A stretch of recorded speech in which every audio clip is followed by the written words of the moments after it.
Introduction. Friends, if you want to watch the legendary animated adventure Pokémon, the first movie in English, then you've landed on the perfect video. And if you're visiting our channel for the very first time, don't forget to subscribe so you never miss exciting updates, especially if you're a fan of classic animated films. Because today's video is going to be all about one of the most iconic and unforgettable movies of the late 90s. Yes, we're talking about Pokémon. The first movie, the film that gave us Mewtwo, Pikachu's tears, and an entire generation's most emotional cinematic memory. From its animation to its message, this movie isn't just a film, it's a milestone in pop culture history. In today's video, I'll be sharing with you absolutely everything you need to know about Pokémon, the first movie. We'll talk about what this movie is, how it was made, and most importantly, where you can watch it. Whether it's available on a streaming platform, a digital rental service, or a television channel, I'll give you all the details you need to catch this nostalgic adventure once again, or maybe for the very first time. But that's just the beginning. We'll also be exploring the behind-the-scenes magic of this film. From its early pre-production concepts to the way it was animated by Japanese studio OLM, we'll dig into how this film transitioned from a TV series phenomenon into a full-fledged cinematic experience. We'll discuss the role of the music department, how the emotional soundtrack added depth to key scenes, and how certain moments, like Pikachu refusing to fight, still resonate because of the way they were crafted. We'll also dive into the editing and post-production process that brought everything together. But wait, there's more. I'll be giving you all the insider info on the film's budget and how it performed at the global box office. Spoiler alert, this movie was a massive hit, pulling in millions worldwide and proving just how huge Pokémon had become. We'll also talk about how it was received by audiences and critics, how kids and parents reacted at the time, and why its legacy continues to influence Pokémon games, shows, and movies even today. And of course, we'll break down the storyline itself. I'll give you a quick overview of the plot, without giving away too many spoilers, so that new viewers can still enjoy the full emotional impact. We'll also go over the star cast and voice actors who brought characters like Ash, Misty, Brock, Mewtwo, and Team Rocket to life. I'll talk about how each character performed in the film, who stood out, and what roles they played in the larger Pokémon universe. You'll also get to hear some fascinating behind-the-scenes facts, like how this movie was actually released in Japan a whole year before it hit theaters in the West, or how certain scenes were altered for international audiences. We'll explore the differences between the Japanese and English versions, and how that influenced the message of the story. Finally, I'll give you a brief personal review of the movie. What makes it memorable? Why do people still talk about it more than 2 decades later? What emotional themes does it explore? From friendship and sacrifice to identity and acceptance, this film delivers more than just action-packed battles. It delivers a message that touched the hearts of millions. So, I invite you to watch this video till the very end, because whether you're a longtime Pokémon fan or someone just curious about why this movie made such an impact, there's a lot to discover. This is more than just a look at a film, it's a deep dive into a global phenomenon. So grab your Pokeball, get ready to relive the adventure, and let's begin. The plot of Pokémon. The first movie unfolds like a layered journey that starts in the shadows of science and ends in the emotional glow of understanding and compassion. It opens not with Ash or Pikachu or a sunny battle scene, but with something far darker, a secret lab, a stormy island, and the birth of something unnatural.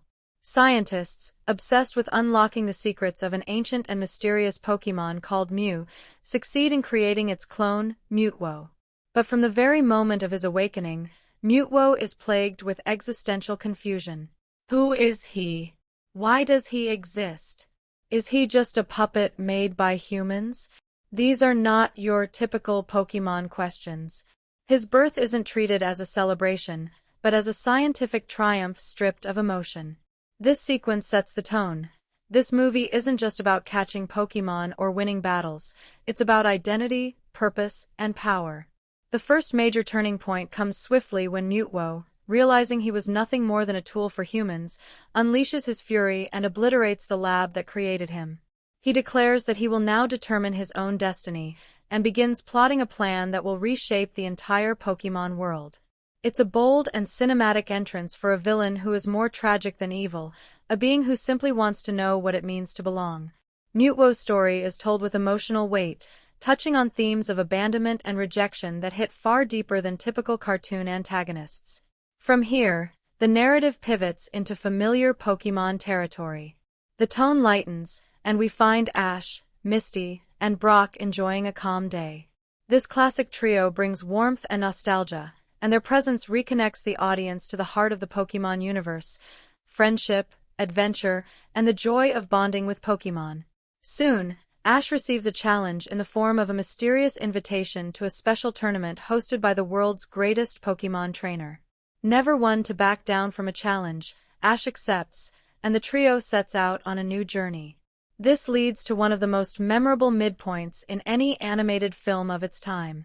As trainers from around the region gather at a port to reach the island, they're stopped by a violent storm. The storm is unnatural, summoned by Mewtwo as a way to test the strength and will of those invited. Only a handful of trainers make it to New Island, including Ash and his friends. The mood darkens again.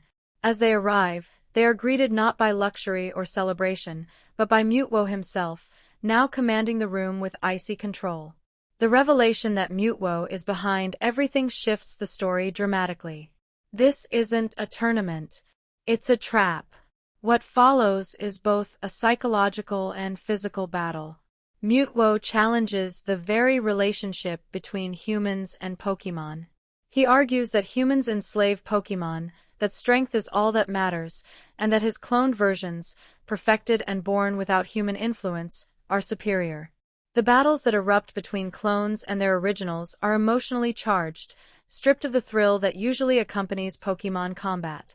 It's painful to watch familiar Pokémon fight each other not out of choice, but manipulation. There's no joy in these battles, only confusion, sadness, and helplessness. This is where the movie takes an extraordinary turn. Instead of escalating the action into an explosion-filled climax, it chooses stillness and heartbreak.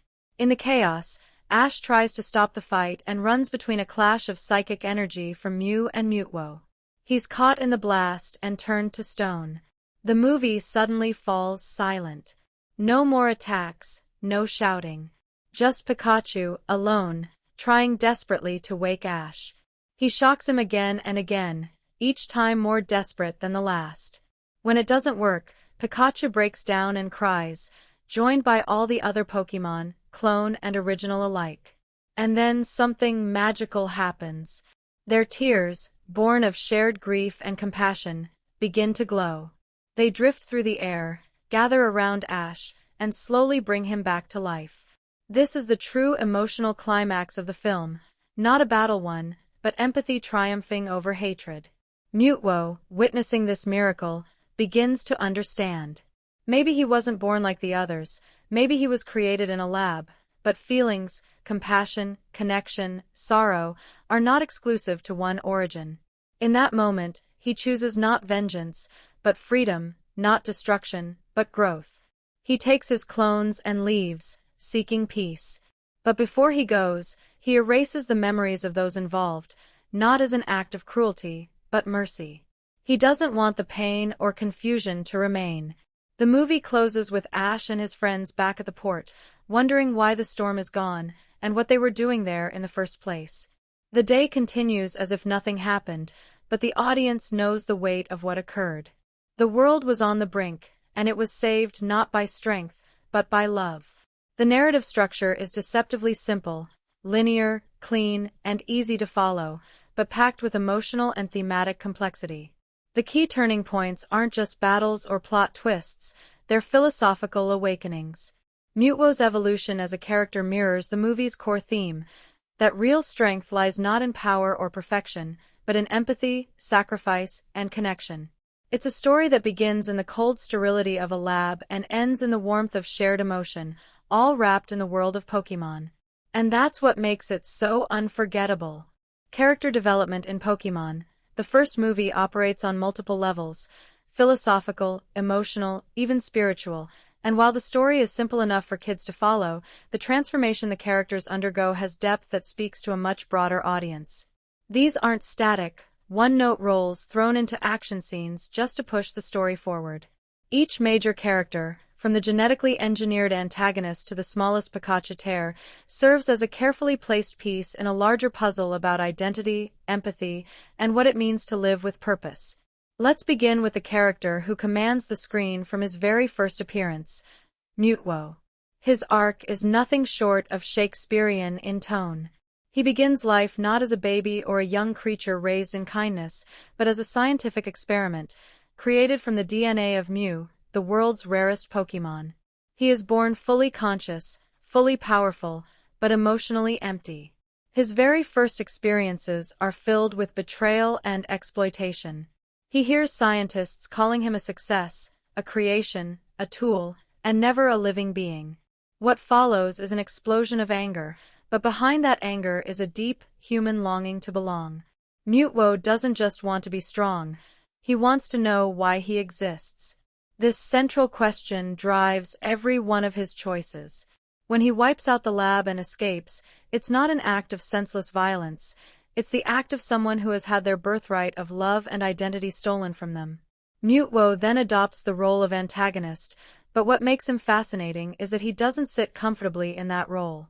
He's constantly observing, reevaluating, and adjusting his understanding of the world. When he clones the Pokémon brought by Ash and the other trainers, he doesn't just make copies to create a fighting force. He's trying to prove something, to himself and to everyone else. He believes that cloned Pokémon, born through struggle and without human interference, are superior. But deep down, this is about validation. He wants to believe that his pain, his creation, has meaning, that if he can prove his clones are better, then maybe he, too, matters. That desperate need for validation is heartbreakingly human, and it forms the emotional spine of his character. Ash Ketchum, by contrast, doesn't undergo a dramatic personality change. He doesn't need to. He enters the movie with his core values already intact: loyalty, courage, and selflessness. But what he does is demonstrate those values in their most pure and raw form. Ash is the heart of the Pokémon world, not because he's the strongest, but because he leads with emotion.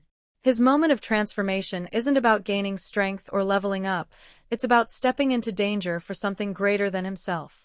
When he throws himself into the psychic battle between Mew and Mewtwo and is turned to stone, it's a moment that defines his entire character. It's a silent, gut-wrenching gesture of peace. He doesn't try to overpower anyone, he just wants it all to stop. In that moment, he becomes more than a trainer, he becomes the soul of the movie. Pikachu, Ash's closest companion, delivers one of the film's most unforgettable performances, without saying a single word. Pikachu's refusal to fight his own clone is a striking act of non-violent resistance in a film built around battles. It shows that Pokémon are not just extensions of their trainers or combat machines, they have agency, feelings, and moral boundaries. And then comes the film's emotional high point, when Pikachu, sobbing and desperate, tries to wake Ash after he's been turned to stone. Those repeated electric shocks, growing softer and more hopeless with each try, speak volumes. Pikachu's grief becomes the audience's grief. And when the other Pokémon cry and their tears revive Ash, it's not just a fantasy plot device, it's a message that love and unity can undo the worst of pain and loss. Pikachu's arc is subtle but profound, reinforcing the idea that the deepest bonds are forged through loyalty, empathy, and emotional honesty. The cloned Pokémon also add unexpected emotional depth to the film.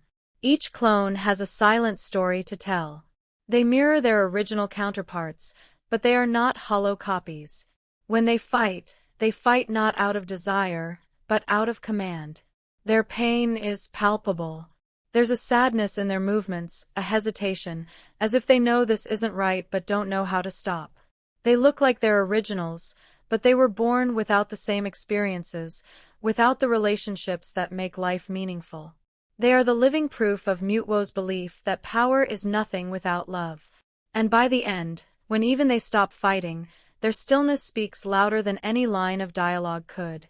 It's a moment that turns an army into individuals. Misty and Brock may not get full character arcs in the traditional sense, but they are important emotional anchors in the film. Misty's protective nature and Brock's calm insight provide stability. They represent the best of humanity, trainers who care about their Pokémon as family, not as weapons. Their support for Ash, their horror at the violence, and their grief when Ash is turned to stone show that they're more than sidekicks. They reflect what good mentorship and friendship look like in a world where the bond between species is sacred. Even Team Rocket, often dismissed as comic relief, get a brief brush with depth in this film. Disguised and infiltrating the cloning facility, they end up bearing witness to the scientific horror show that gave birth to the clones. For once, they're not chasing Pikachu or launching into the sky, they're spectators to something bigger, and their reactions are surprisingly mature. James, Jessie, and Meowth even comment on how strange and wrong it all feels, revealing that beneath the slapstick, there's some awareness and emotion. In one of the film's most powerful small moments, Meowth and his clones sit beside each other, quietly wondering why they fight, when they share so much in common. That quiet realization, that sameness can be the root of peace, not division, underscores the movie's deepest theme. Every character, whether human or Pokémon, carries part of the emotional message. No one is left untouched by the events that unfold. The movie isn't about winning or losing battles.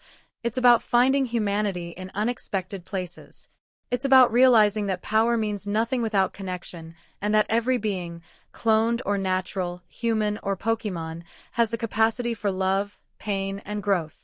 That's what makes these characters more than just figures in a cartoon.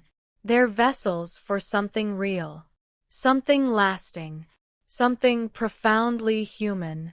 The performances in Pokémon, the first movie, aren't just about hitting the right emotional notes, they're about embodying characters who have existed in the hearts of fans for years and elevating them beyond the television screen. This film gave voice actors a larger, more cinematic stage to explore their characters with greater depth and emotional range, and what we get is a collection of performances that do far more than simply entertain. They move us, challenge us, and in many moments, completely break our hearts. Let's start with the soul of the Pokémon universe, Ash Ketchum, voiced in the English dub by Veronica Taylor. Taylor doesn't just provide a voice, she brings Ash to life with a balance of youthful energy, fierce determination, and quiet vulnerability. From the very first scenes, her delivery communicates Ash's unshakable optimism, his unwavering sense of justice, and his absolute dedication to doing what's right. But it's in the film's second half where Taylor's performance reaches another level. When Ash finds himself in the middle of a brutal, unnecessary conflict and takes that impossible leap into danger, literally throwing himself into a psychic storm to stop Mew and Mewtwo, Taylor strips away all the confidence and brings out the raw, selfless heart of her character. And when Ash is turned to stone, the silence is deafening, but it's the intensity of Taylor's earlier delivery, her buildup of Ash's compassion and humanity, that makes the audience feel the full weight of the loss. She doesn't rely on melodrama. It's all honest, grounded, and deeply effective. You don't just hear Ash in her voice, you believe him. Then there's Ikkyu Otani as Pikachu, a performance that has no real dialogue, yet communicates more emotion than some entire live-action casts manage. Otani's work is a masterclass in vocal expression. With just pitch variations of Pika and Chu, she captures joy, excitement, frustration, exhaustion, panic, and eventually, unfiltered grief. The iconic moment comes when Ash lies lifeless, turned to stone, and Pikachu desperately tries to revive him by shocking him over and over again. Those cries, Pika, Pikachu, start strong, defiant, hopeful, but slowly break into sobs of despair. It's all in the delivery. There's no translation needed, no subtitles. Every audience member, regardless of age or language, understands exactly what Pikachu is feeling. Otani takes a character who doesn't speak and gives them a voice that reaches right into the heart of the viewer. In contrast, Mewtwo, voiced in the English dub by Jay Good, credited as Philip Bartlett, carries the film's weighty themes of identity, anger, and existential pain. Good doesn't play Mewtwo like a cartoon villain. His voice is low, calculated, deliberate. Every word sounds like it has been considered 1,000 times before being spoken. There's a cold intelligence in his tone that makes his proclamations about power and superiority chilling, but there's also something more subtle: grief. Beneath all of Mewtwo's declarations is a need for meaning, a hunger for identity. Goot's delivery captures that fragile ego masked behind omnipotent power. And when Mewtwo witnesses Ash's sacrifice and has his realization about life and purpose, you can hear the softening in his voice, the moment the anger gives way to understanding. It's not overacted. It's a whisper of transformation, and it's beautiful in its restraint. Masachika Ichimura, who voices Mewtwo in the original Japanese version, brings a slightly different energy. His performance is colder, more introspective, with a haunting quality that makes Mewtwo feel less like a conqueror and more like a ghost trying to understand its own existence. His delivery echoes through the silence of the lab and later, through the empty halls of New Island, giving Mewtwo an eerie presence that lingers long after he's left the screen. The Japanese performance focuses more on Mewtwo's philosophical confusion, while the English version leans into his emotional awakening. Both are extraordinary, and they enrich Mewtwo as one of the most complex characters in any animated film of its time. The supporting cast also steps up in a big way. Rachel Lillis as Misty brings warmth, strength, and emotional grounding to the film. Misty's concern for Ash is real and heartfelt, and Lillis's tone reflects a genuine bond, not just scripted friendship. You hear the panic in her voice when Ash is turned to stone, the disbelief that the bright, unshakable Ash could fall. It's not flashy, it's real. Similarly, Eric Stuart gives Brock a sense of quiet maturity. Brock doesn't have as many dramatic lines, but when he speaks, it's with a calm presence that stabilizes the group. Stuart also voices James, and his performance there is full of charm and lightness, but even James gets a brief moment of reflection in this film that adds unexpected texture. Then we come to Meowth, voiced by Maddie Blaustein. Normally a comedic character, Meowth is given one of the film's most emotionally resonant scenes when he sits beside his clone and begins to ponder the point of all this fighting. Blaustein dials the voice down, not too exaggerated, not too sentimental, and delivers one of the most powerful lines in the entire movie. Maybe if we started looking at what's the same instead of always looking at what's different, well, who knows? It's soft, it's simple, and it lands like a punch to the heart. That moment would not work without the sincerity in Blaustein's voice. For a character who usually launches into the sky with comic flair, Meowth here becomes a quiet philosopher. Even the cloned Pokémon, though mostly voiceless, are given presence through grunts, growls, and pained sounds that reflect internal conflict. These clones aren't robotic copies, they express confusion, hesitation, sorrow. And while much of that is the work of animators and direction, the voice work behind the growls and cries plays a key role in making them feel like real beings, not plot devices. The voice direction throughout the film ensures that even in high-energy scenes, the characters never become caricatures. There's a strong sense of internal logic to each performance. Ash sounds like someone who acts from the heart, Mewtwo sounds like someone who thinks from the head, and Pikachu sounds like someone who feels with their entire being. That alignment between voice and character adds an invisible emotional infrastructure that supports every dramatic beat in the movie. In a film that could have easily relied on nostalgia and flashy battles alone, the performances elevate everything. They bring sincerity to the fantastical, humanity to the animated, and emotion to the explosive. They make the world of Pokémon feel lived in, felt, and profoundly real. These aren't just voices behind drawings, they're the beating heart of the film's emotional core. They're the reason audiences cried in theaters, the reason so many remember this movie decades later, and the reason Pokémon, the first movie, remains a landmark not just in animation, but in voice acting excellence. Kunihiko Yuyama's direction in Pokémon, the first movie, is not just competent, it's quietly masterful, and arguably one of the most underappreciated directing efforts in animated franchise cinema. What Yuyama pulls off here is no easy task. He takes a property that was wildly popular with children, known primarily for its monster battles and collectible appeal, and transforms it into a deeply reflective, emotionally resonant story about life, purpose, and identity. And he does it without sacrificing the heart and spectacle that made Pokémon such a sensation to begin with. His direction balances philosophy with excitement, tragedy with hope, and spectacle with soul. Let's begin with tone, because that's one of Yuyama's most defining and deliberate choices in this film. From the opening scene, he signals that this is not just a continuation of the TV show. It's something darker, heavier, more layered. He sets the tone with eerie silence, gray lighting, distant storms, and lab settings that feel sterile and ominous. The mood he cultivates during the Mewtwo origin sequence is almost gothic in its presentation. There's something operatic about how it unfolds. Mewtwo's creation, isolation, and awakening are shown not just as a scientific miracle but as a cosmic mistake. These early scenes are not framed like the beginning of an adventure, they feel like the beginning of a tragedy. And that's intentional. Yuyama is preparing the audience, especially children, for a story that will not follow the cheerful, upbeat path of a typical episode. Even when the film transitions into the more familiar scenes with Ash, Misty, and Brock, Yuyama doesn't immediately abandon the seriousness. He simply eases the audience into a more comfortable rhythm without losing the underlying unease. The tone becomes adventurous and playful for a short time, and this tonal shift is brilliant because it gives the audience space to breathe, to settle, and to become emotionally invested in the characters before the story dives into its philosophical core. When the trainers are invited to New Island, and the journey to the storm-ravaged coast begins, Yuyama uses a blend of urgency and mystery to keep the audience on edge.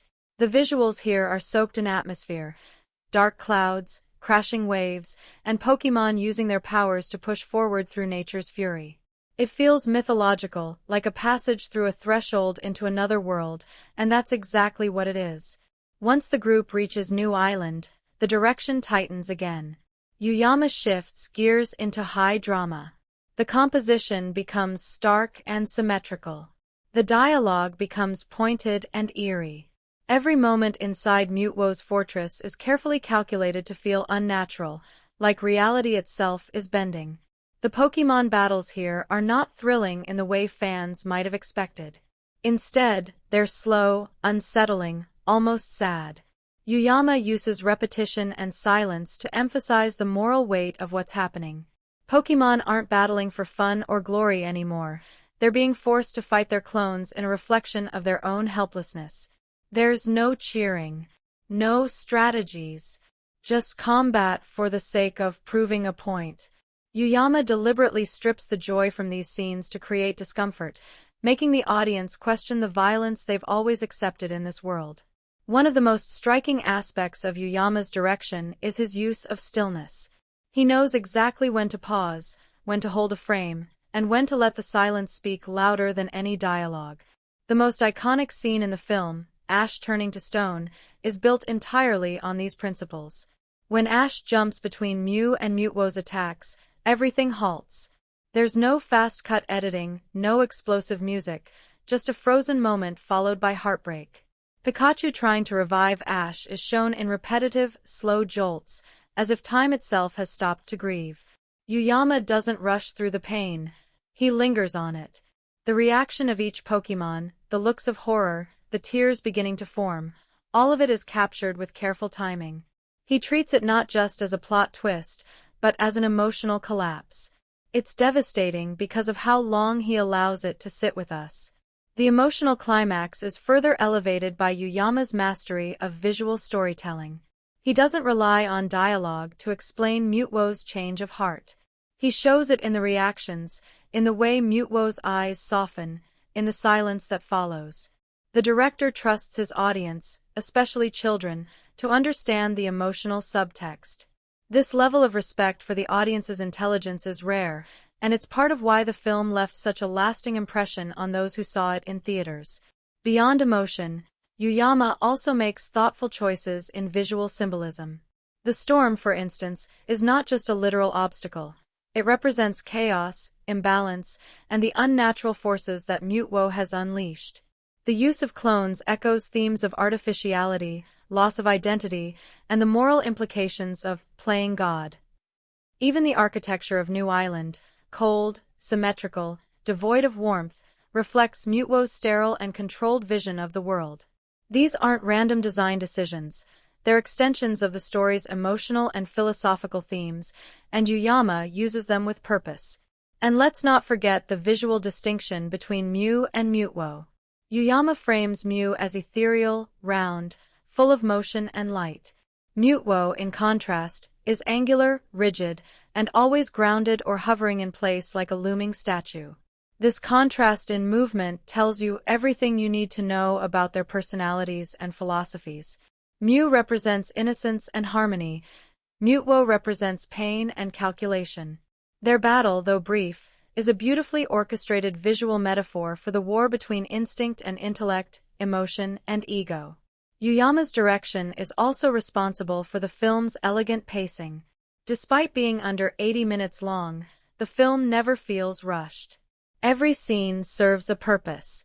There's build-up, release, and reflection. He doesn't just stack scenes like building blocks, he flows them into each other with an editor's instinct and a storyteller's touch. The rise in tension, the emotional peaks, the moments of quiet, it all fits together like a symphony. And even in the film's final minutes, Yuyama doesn't choose the easy ending. Mewtwo erases the character's memories, restoring the status quo, but the feeling of change lingers. There's a deep melancholy under the surface.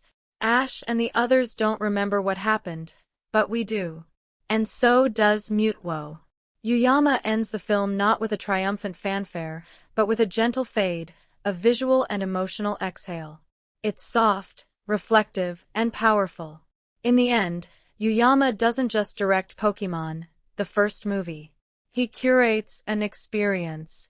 Every stylistic decision, from shot angles to sound design, from lighting choices to visual metaphors, works in service of the film's central themes.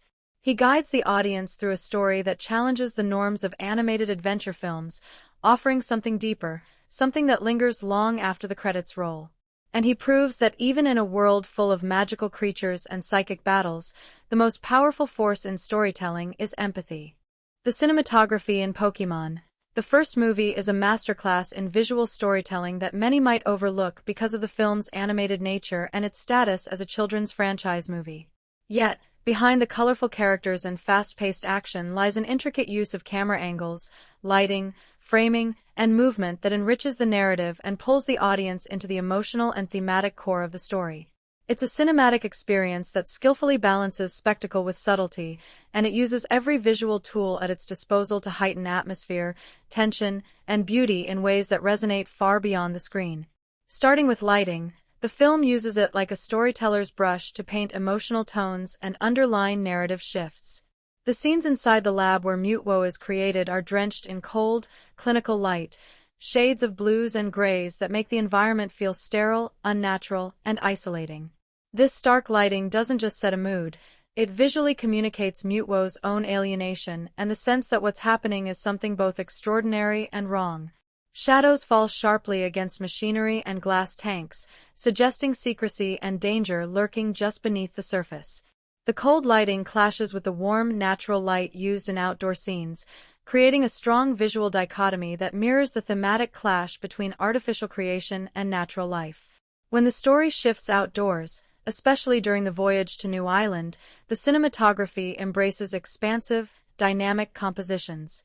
Wide shots showcase the vastness and fury of the ocean, with storm clouds rolling in and waves crashing against the boats.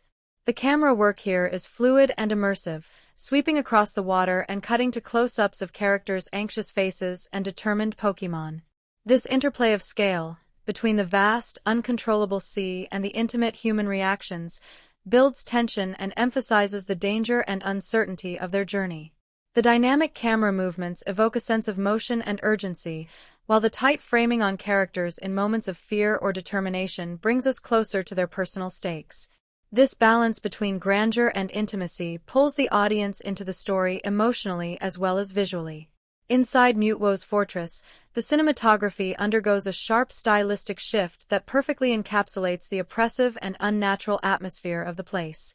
The shots here are carefully composed with rigid symmetry and centered framing, which creates a visual feeling of control, confinement, and artificial order. Characters and cloning tanks are often placed exactly in the middle of the frame, surrounded by stark, geometric architecture. This visual rigidity contrasts with the more organic, free-flowing compositions seen earlier in the film, emphasizing how this space is devoid of warmth and spontaneity. The cold color palette and hard lighting angles reinforce the sterile environment, making Mewtwo's lair feel less like a home and more like a prison, for both him and the cloned Pokémon. This deliberate framing and lighting work together to deepen the viewer's sense of unease and underline the film's central conflict. Camera angles throughout the film are used with careful intention to communicate power relationships and emotional states. Mewtwo, for instance, is frequently shot from low angles, towering over other characters and dominating the frame. This visually elevates him, giving a godlike or tyrannical presence that reflects his immense psychic power and emotional detachment.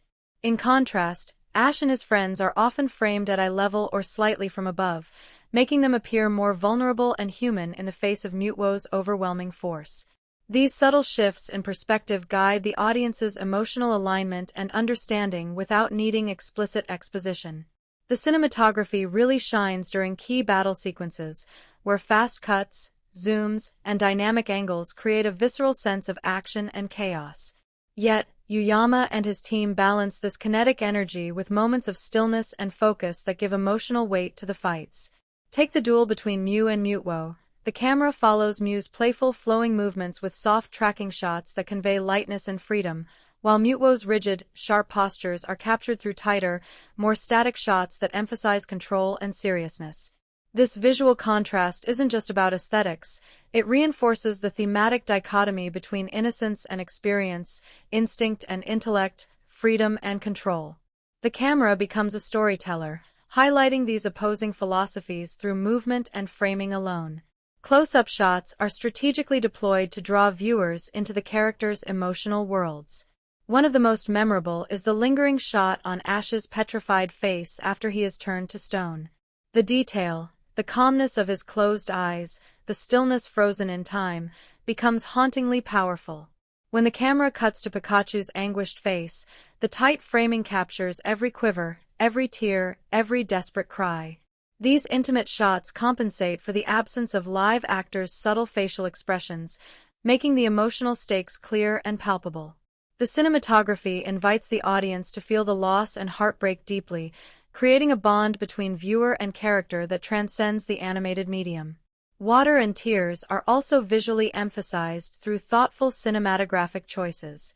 Scenes where Pikachu emits electric shocks or when Pokémon express sadness are often accompanied by slow-motion shots of water droplets, tears, or sparks. The careful lighting and framing of these moments elevate them from mere animation effects to symbolic gestures of life, energy, and emotional catharsis. Water, in particular, becomes a motif of cleansing and renewal, visually tying together moments of despair and hope. Transitions between scenes are handled with fluidity and grace. Dissolves and fades aren't merely technical tools, they serve as emotional bridges that guide viewers from one mood to the next. Whether moving from chaos to calm or tension to relief, the camera's motion and framing help maintain the narrative flow and prepare the audience for the emotional shifts ahead.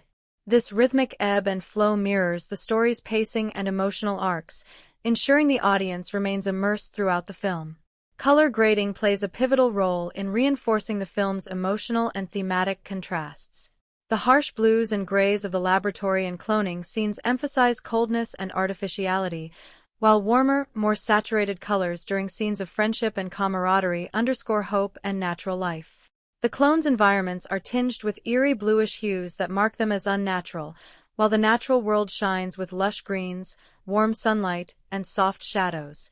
These color choices do more than please the eye, they subtly guide the audience's emotional responses and underline the film's philosophical questions about nature versus creation. In sum, the cinematography of Pokémon, the first movie, is a vital storytelling tool that works in perfect harmony with the narrative and direction. It shapes the viewer's emotional journey through calculated use of lighting, angles, framing, and movement, creating a film that is visually compelling, emotionally stirring, and thematically rich. Every shot is purposeful, every camera move intentional, and every lighting choice meaningful.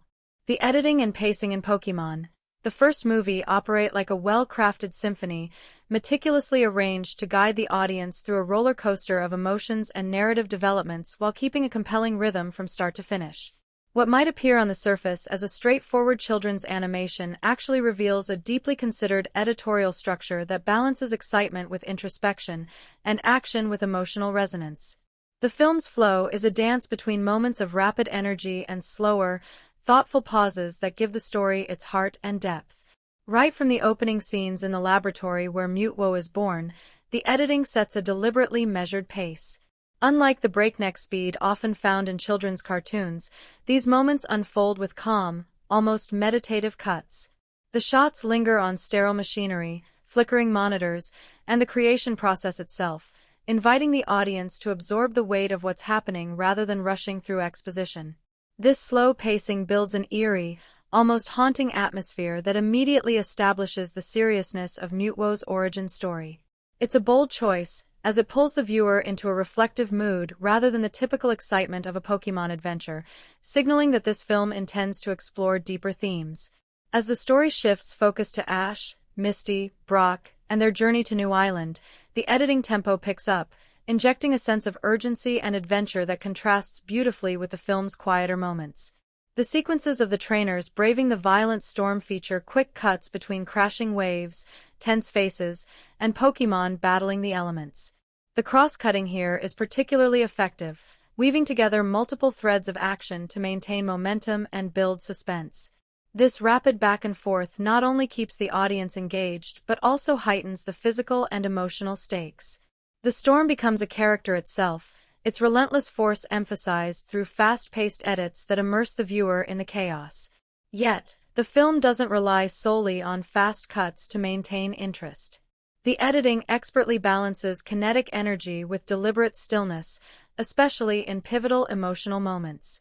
One of the most unforgettable examples is the sequence where Ash is petrified by Mewtwo's attack.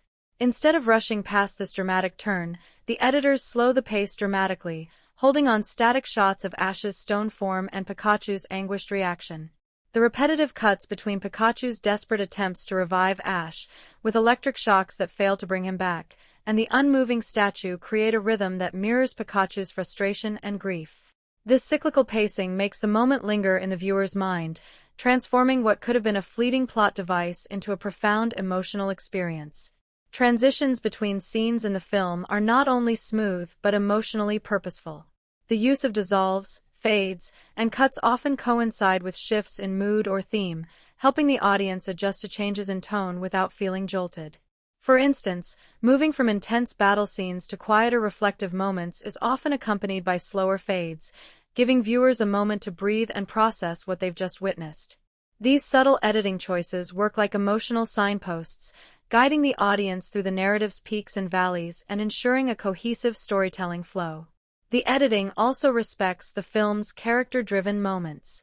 Scenes highlighting the clone's silent suffering or the interactions between Ash's group are paced to allow subtle gestures and expressions to register fully. The editors don't cut away too quickly from moments of vulnerability or tension, allowing the emotional weight to accumulate organically. This measured pacing ensures that the story's thematic explorations, identity, empathy, and sacrifice, are given the space they need to resonate, rather than being overshadowed by action. At the same time, the film's relatively concise runtime, just under 80 minutes, is a testament to the editing team's discipline. There's no wasted time or filler scenes. Every shot, every transition serves a purpose, either advancing the plot or deepening emotional engagement. This tight editing ensures the story maintains a brisk pace without ever feeling rushed or incomplete. Even slower scenes maintain a subtle undercurrent of tension or anticipation, keeping viewers emotionally invested throughout. The rhythm created by the editing mirrors the narrative's emotional journey. High-energy action sequences are interspersed with moments of quiet reflection, sadness, and hope, creating a pulse that keeps the audience emotionally engaged. This ebb and flow prevents fatigue and makes the impactful scenes hit even harder. For example, the frenetic battles are balanced by contemplative moments like Mewtwo's internal struggle or Ash's transformation into stone, which linger longer on screen to deepen their significance. Moreover, the editing helps underline thematic contrasts by pacing scenes to highlight opposing ideas: freedom versus control, nature versus artificiality, innocence versus experience. Rapid cuts during battles emphasize conflict and chaos, while lingering shots during moments of compassion and unity invite empathy and introspection. This conscious pacing strategy enhances the storytelling by reinforcing the film's philosophical questions through visual tempo alone. In essence, the editing and pacing of Pokémon, the first movie, don't just organize the footage, they shape the entire viewing experience. They create a narrative flow that pulls the audience in, sustains suspense, amplifies emotional moments, and delivers a satisfying journey from beginning to end. The careful balance of fast and slow, energetic and still, joyful and somber ensures the film resonates with viewers on multiple levels, making it not just an entertaining adventure, but a moving and memorable cinematic experience. The soundtrack and score of Pokémon, the first movie, are far more than just background music. They serve as an emotional compass, guiding the audience through the film's wide-ranging moods and themes with remarkable nuance and depth. From the opening moments to the closing credits, the music enriches every scene, amplifying tension, joy, sorrow, and hope, while never overwhelming the narrative or visuals. Instead, it acts as a seamless thread weaving through the story, enhancing the atmosphere and deepening the audience's emotional connection to the characters and their journey. At the very start of the film, the score sets a profound tone that immediately distinguishes Pokémon, the first movie, from typical children's fare. The opening sequences that depict Mewtwo's creation are accompanied by a haunting, minimalist composition dominated by low, resonant strings, subtle electronic textures, and ethereal choral voices. This combination produces a chilling, almost otherworldly atmosphere that perfectly matches the sterile laboratory environment and the unnatural birth of a being grappling with existential questions. The music here feels weighty and introspective, inviting viewers to pause and reflect rather than rush headlong into action. It establishes that the film will explore themes of identity, power, and alienation with a seriousness that belies its animated origins. As the narrative shifts to Ash, Misty, Brock, and their Pokémon companions embarking on their perilous journey to New Island, the music brightens and quickens in tempo. Playful woodwinds, lively percussion, and upbeat melodic lines create a sense of youthful energy and adventure. These musical cues are light-hearted without being frivolous, capturing the excitement and camaraderie of the group while subtly reminding viewers that danger and uncertainty lie ahead. The way the score balances this spirited mood with hints of looming menace helps maintain tension, keeping audiences emotionally engaged without pulling them out of the experience. One of the most impressive aspects of the film's score is its use of recurring motifs and thematic material that evolve along with the story. The composer introduces several key musical themes early on, most notably, a somber, reflective melody associated with Mewtwo's inner turmoil and quest for purpose. This motif appears throughout the film in varied forms, sometimes quietly echoed by a solo instrument, other times expanded into full orchestral arrangements that convey Mewtwo's growing rage or eventual redemption. This consistent musical identity gives the character emotional coherence, allowing the audience to follow his psychological journey even when dialogue is sparse. The motifs act like musical bookmarks, tying disparate scenes together and reinforcing the film's central philosophical questions. During the film's intense battle sequences, the soundtrack shifts gears to drive adrenaline and excitement. Rhythmic percussion, bold brass, and fast-paced strings propel the action forward, underscoring the physical and psychic clashes between Pokémon. However, the music never overwhelms the sound effects or dialogue. Instead, it supports the choreography of the battles, accentuating key moments like powerful attacks or strategic moves. The editing and score work hand in hand here. Quick cuts and dynamic camera angles paired with surging music create an immersive, kinetic experience that feels thrilling without becoming chaotic. The music's ebb and flow during fights mirrors the tension and release of combat, helping viewers stay emotionally invested in every clash. Yet, the score's most memorable moments often come from its restraint and use of silence. The sequence where Ash is petrified is a masterclass in musical understatement. As Ash turns to stone, the music fades into near silence, broken only by subtle, melancholic strings and occasional ambient sounds. This absence of a full orchestral score draws the audience's focus to the visual stillness and the characters' emotional reactions. When Pikachu desperately attempts to revive Ash with electric shocks, the music intermittently pulses with quiet, tense motifs that rise and fall in rhythm with Pikachu's efforts, creating a heartbreaking loop that captures both hope and despair. These moments demonstrate how the soundtrack's sparing use of sound, or its silence, can be just as powerful as grand musical gestures. Ambient soundscapes also blend seamlessly with the score to enhance the film's environments. From the hum of machinery in the lab to the natural sounds of crashing waves, rustling leaves, and chirping Pokémon, these layers add richness and realism to the world. The composer cleverly integrates these naturalistic sounds with musical elements, sometimes letting environmental noises take center stage while the score weaves subtly in the background. This fusion creates immersive sound worlds that support the narrative without drawing undue attention to themselves, helping audiences feel fully transported into the Pokémon universe. Emotionally charged scenes benefit immensely from the score's ability to swell and recede with precision. Moments like Mewtwo's moment of self-realization, the heartfelt reunions, or the final battle are accompanied by soaring strings, uplifting choir, and bold brass that elevate the stakes and amplify the catharsis. The music is grand without tipping into melodrama, maintaining a sense of sincerity and earnestness that honors the characters' experiences.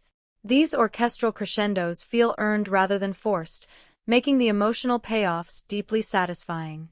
Furthermore, the soundtrack's seamless integration with the story's pacing helps control the film's overall rhythm. Faster, more intense music energizes action sequences, while slower, more reflective pieces accompany quieter, introspective moments. This thoughtful musical pacing ensures that the audience's emotions ebb and flow naturally along with the plot, preventing fatigue and maintaining engagement throughout. The score never feels like a distraction or an afterthought. Instead, it acts as a narrative partner, reinforcing and enhancing the storytelling. In addition to the orchestral score, the film features several memorable songs that capture the spirit of the Pokémon franchise and the late 1990s era of animated features. These tracks, woven skillfully into the film's soundtrack, add moments of levity and fun, balancing the more serious score with catchy, upbeat tunes that appeal to fans young and old. The contrast between these songs and the orchestral compositions highlights the film's multifaceted tone, showcasing its ability to be both an epic adventure and a celebration of friendship and courage. In conclusion, the soundtrack and score of Pokémon, the first movie, do far more than merely accompany the visuals. They breathe life into the narrative, elevate the emotional stakes, and craft a rich, immersive atmosphere that resonates long after the credits roll. Through masterful use of motifs, dynamic orchestration, subtle silence, and thoughtful integration with ambient sounds, the music creates a powerful emotional landscape that enhances every scene. It's a testament to how essential a well-crafted score is in transforming an animated film into a memorable cinematic journey that touches hearts across generations. Pokémon, the first movie, might initially come across as a vibrant, action-packed adventure designed primarily to entertain younger audiences, but beneath its colorful surface lies a surprisingly deep and layered exploration of several profound themes and messages. The film uses its narrative and characters as vehicles to probe complex ideas that resonate across ages, weaving philosophical questions and moral lessons into a tale of friendship, conflict, and self-discovery. These themes not only enrich the story but invite viewers to reflect on issues of identity, existence, and the ethical dilemmas surrounding power and creation, all while delivering a compelling and emotionally charged journey. At the forefront is the theme of identity and the quest for self-understanding, which is masterfully embodied by the character of Mewtwo. Unlike typical villains who seek destruction for the sake of chaos, Mewtwo is portrayed as a tragic figure struggling with his very nature. As a clone created through genetic manipulation, Mewtwo's existence is inherently fraught with questions about what it means to be real or alive. This internal conflict is central to the film's narrative and raises philosophical inquiries. Is identity determined by one's origins, or by one's choices and actions? Can a being born of artificial means possess the same depth of emotion, consciousness, and value as a naturally born creature? Mewtwo's anguished search for purpose and meaning invites audiences, especially younger viewers, to empathize with feelings of alienation and self-doubt, emotions that are universal regardless of age. His journey from anger and resentment to self-acceptance forms a poignant character arc that resonates deeply. The film also delves into the ethical ramifications of scientific advancement, specifically the dangers of playing God without responsibility or empathy. Mewtwo and his army of cloned Pokémon symbolize the consequences of humanity's hubris, creating life not out of love or necessity, but from curiosity and control. This nature versus artificiality dichotomy is visually and narratively underscored throughout the movie.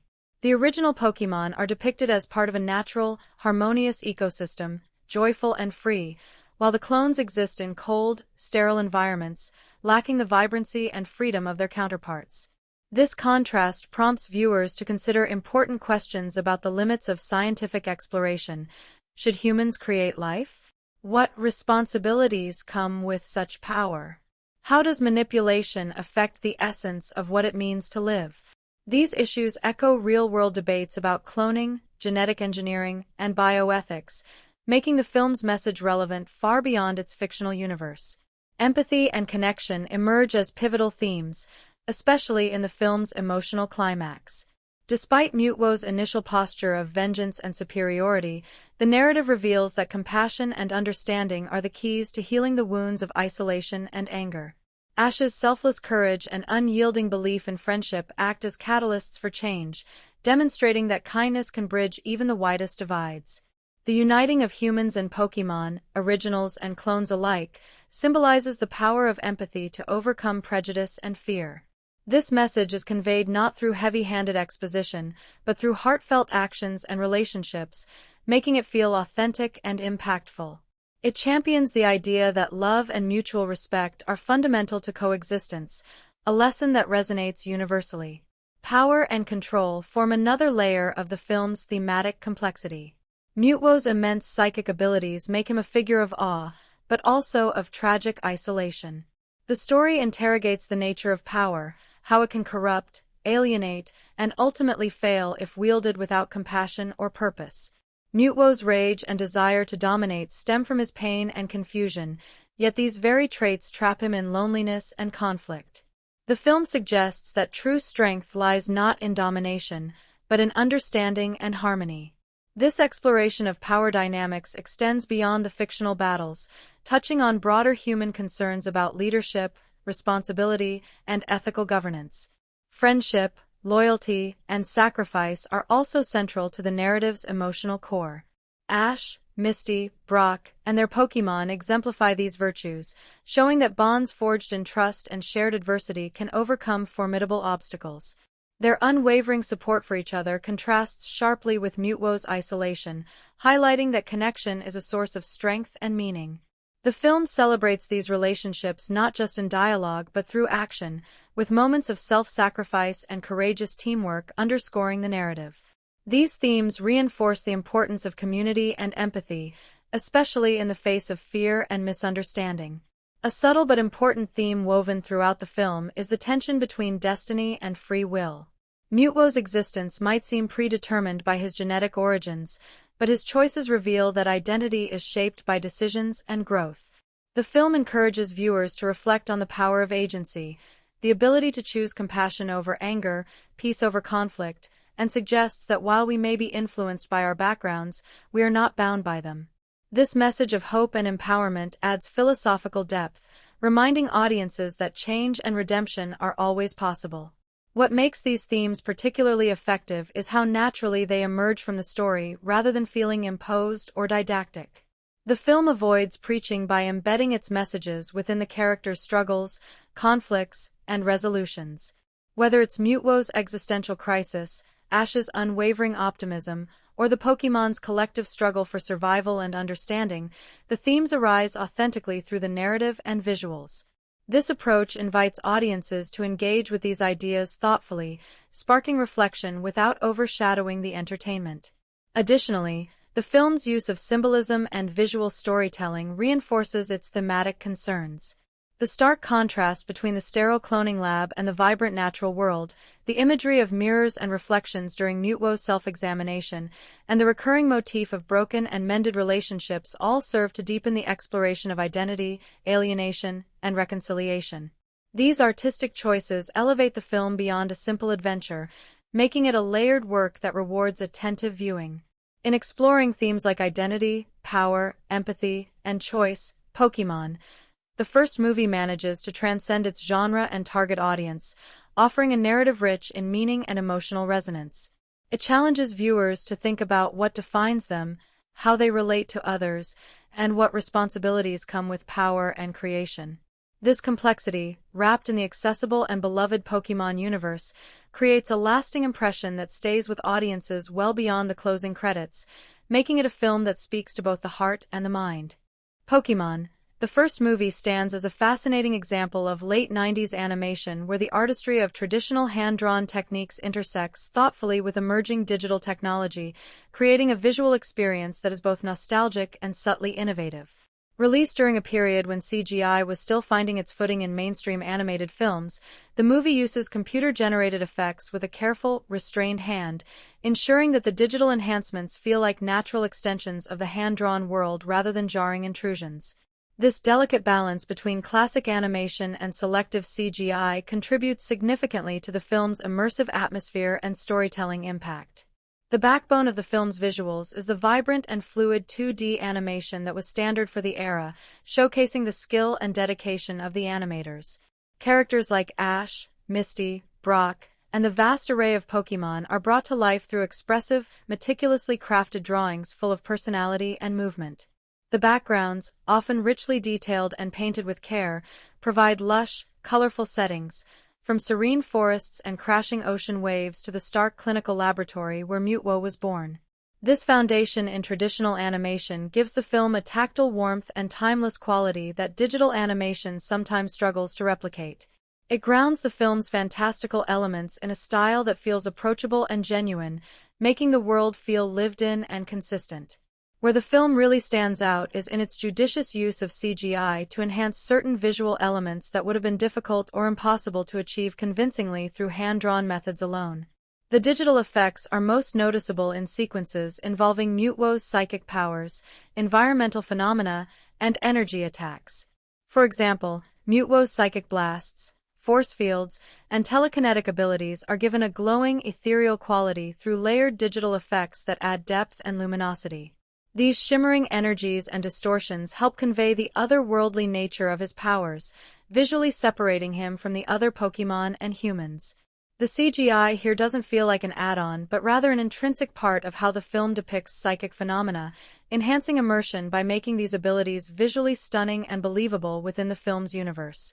Similarly, large-scale environmental effects, like the turbulent ocean storms, crashing waves, and swirling mist around New Island, benefit from subtle digital compositing. These enhancements bring a dynamic, almost tangible energy to natural elements, making them feel more alive and threatening. The CGI helps the film achieve moments of breathtaking spectacle, where the raw power of nature and Mewtwo's abilities combine to create tension and awe. Yet, these effects are carefully calibrated to blend seamlessly with the hand-painted backgrounds and animated characters, avoiding the jarring contrast that can sometimes occur when CGI is overused or poorly integrated. Traditional practical effects, such as hand-drawn fire, lightning, smoke, and electricity, remain a core strength of the film's visual palette.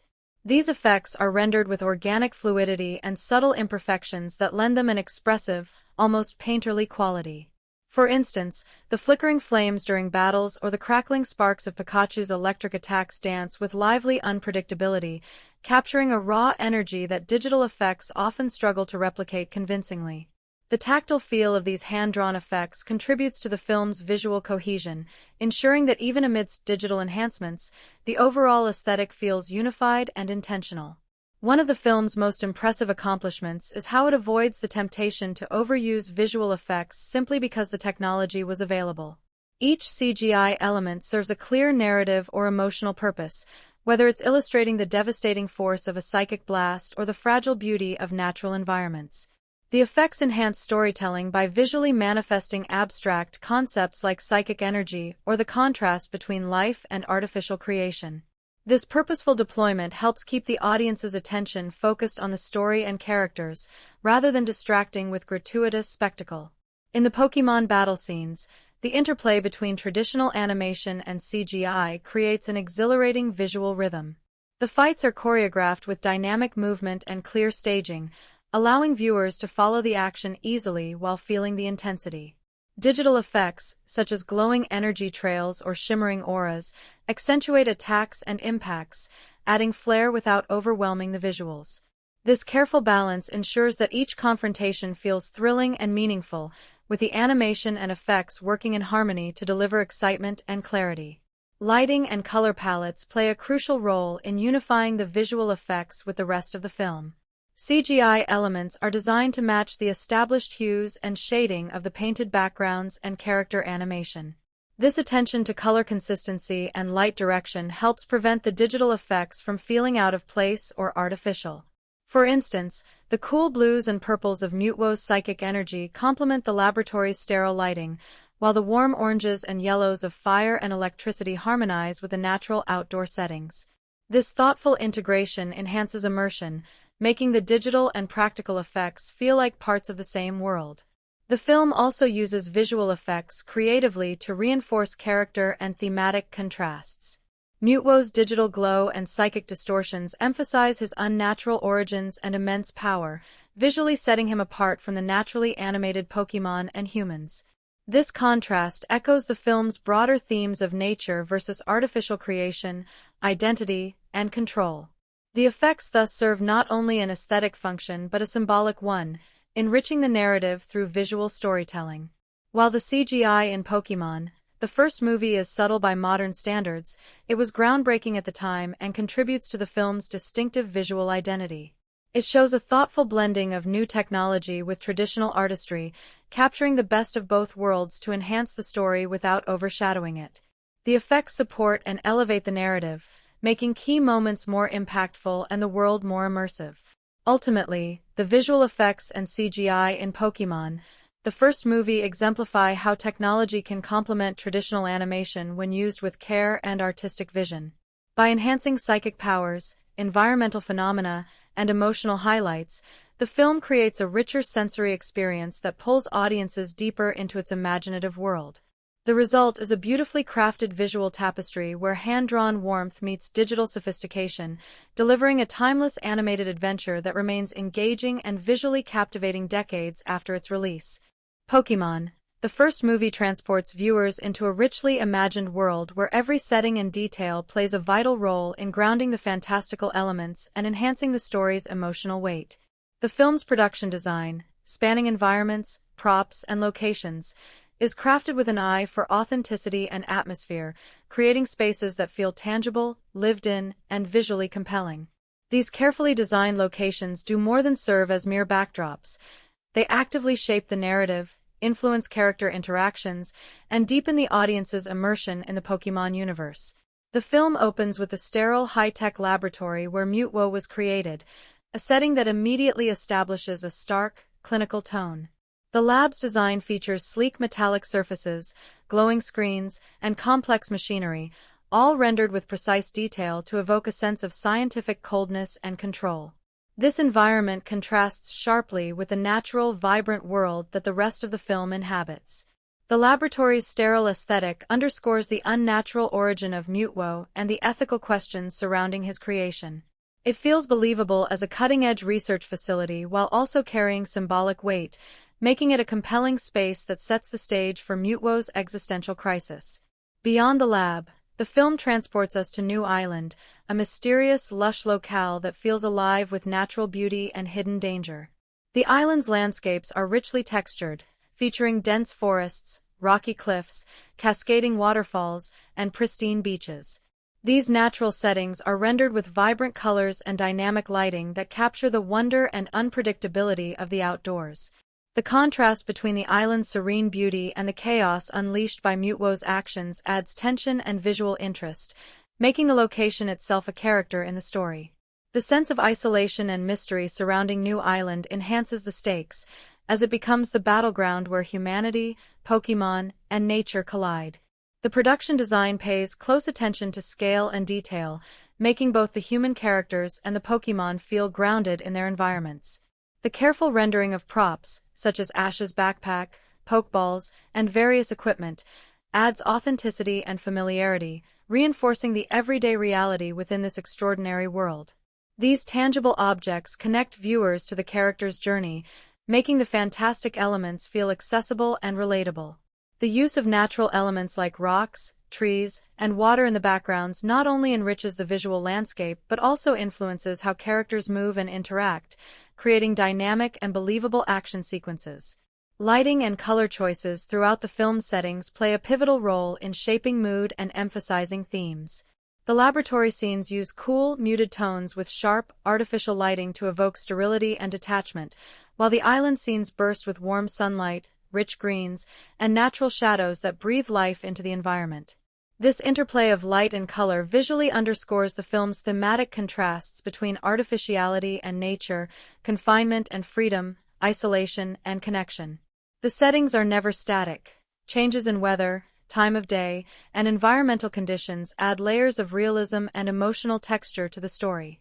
The locations also support the narrative's emotional beats and character development.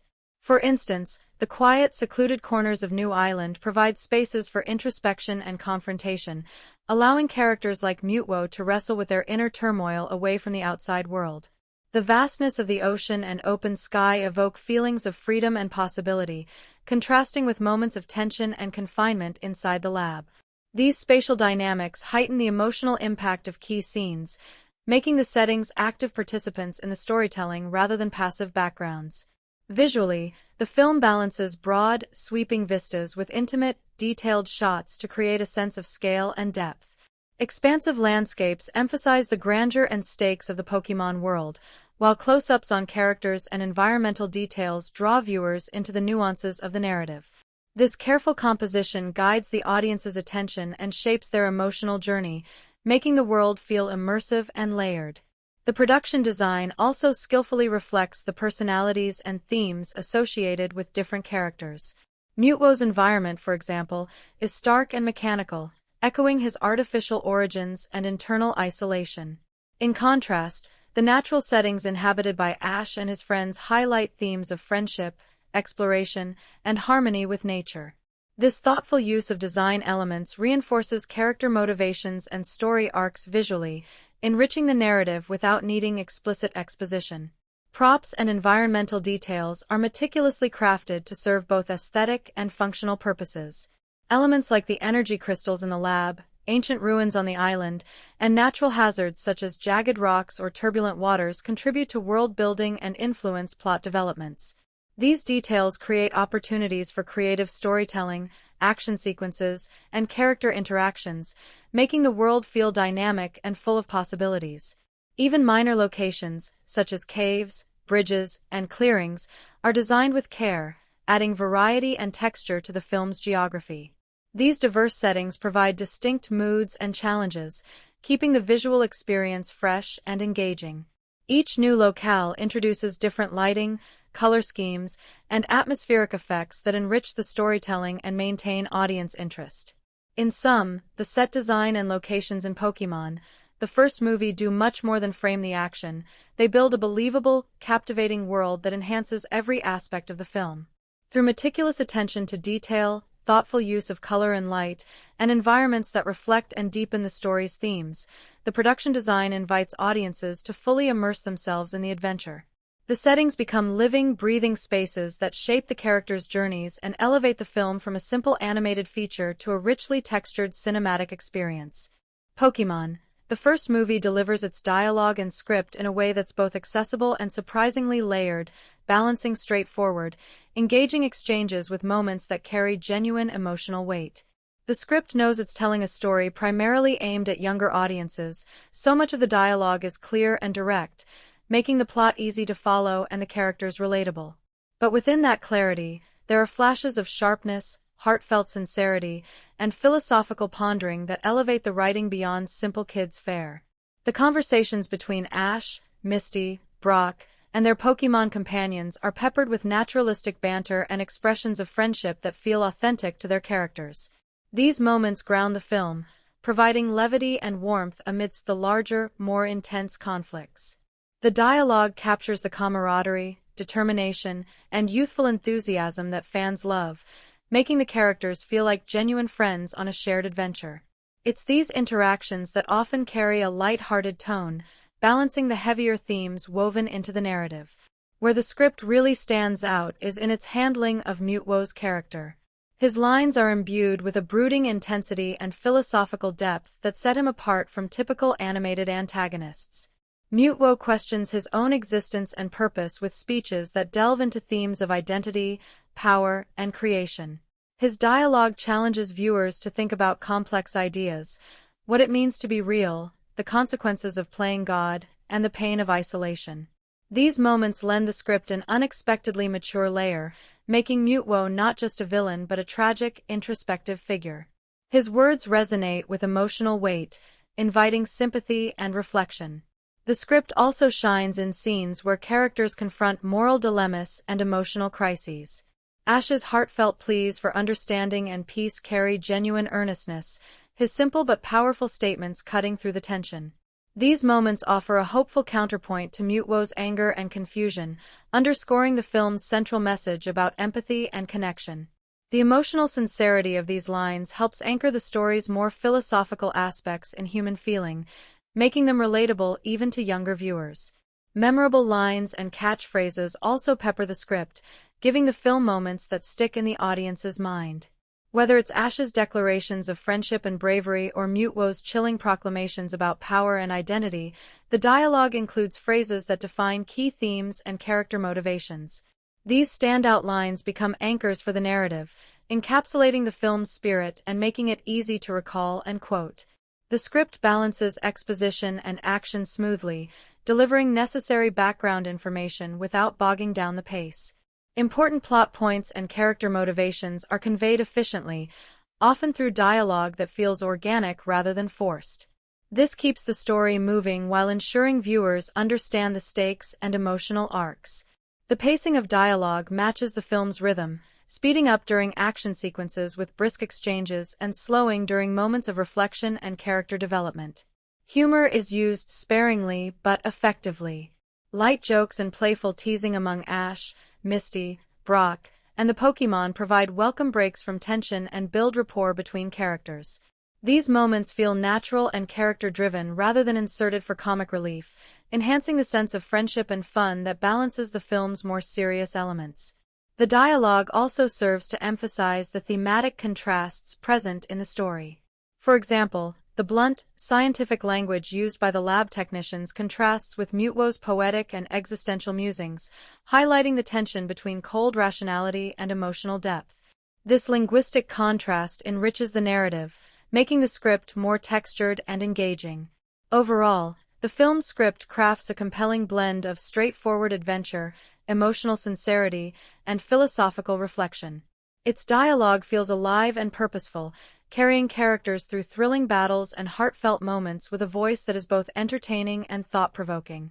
The memorable lines, authentic interactions, and thematic depth woven into the writing ensure that the script plays a crucial role in making Pokémon, the first movie, a resonant and enduring story.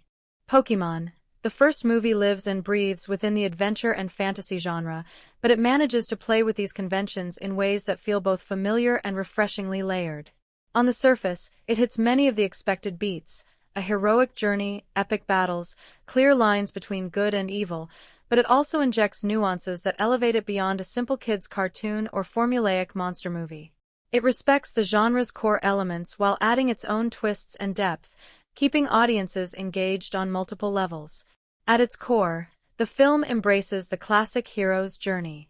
Ash Ketchum, the ever-determined and hopeful protagonist, faces off against a powerful adversary, Mewtwo, whose motivations drive the story's conflict.